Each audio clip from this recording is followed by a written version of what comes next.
નમસ્કાર, સ્વાગત છે દરેક મિત્રોનું અમારી channel life science with professor માં.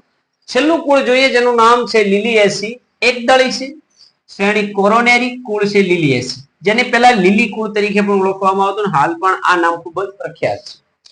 વનસ્પતિ લક્ષણોની વાત કરવામાં આવે કે સમગ્ર વિશ્વમાં જોવા મળે છે.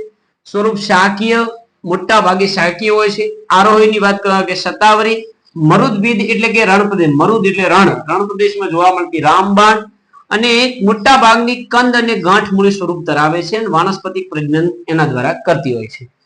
પર્ણોની વાત કરવામાં આવે સાદા, એકાંતરિક, સમ્મુખ કે ભ્રમિરૂપ આંકડા જેવા, અનુપ્રપર્ણીય, સ્તંભીય કે મૂળ પૂર્ણ અને ક્યારેક શલ્કીય કે ફોતરા જેવા મૂળ ધરાવે છે અને સમાંતર શિરા વિન્યાસ છે આની લાક્ષણિકતા છે.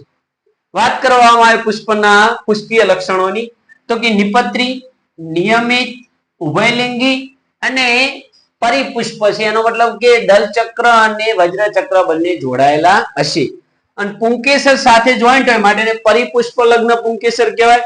વજ્રચક્ર અને દલચક્ર કેવા હશે તો કે ધારાસ્પર્શી કે આચ્છાદિત હોય છે અને 3-3 ની જોડમાં જોવા મળે છે કે 3+3.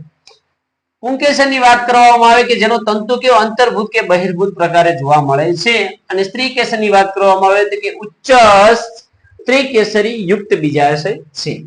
ત્રિઅવયવી પુષ્પ છે, અધો જાય છે કારણ કે ઓલરેડી બીજાશય ક્યાં છે? ઉચ્ચ છે. બીજાશય ઉચ્ચ છે.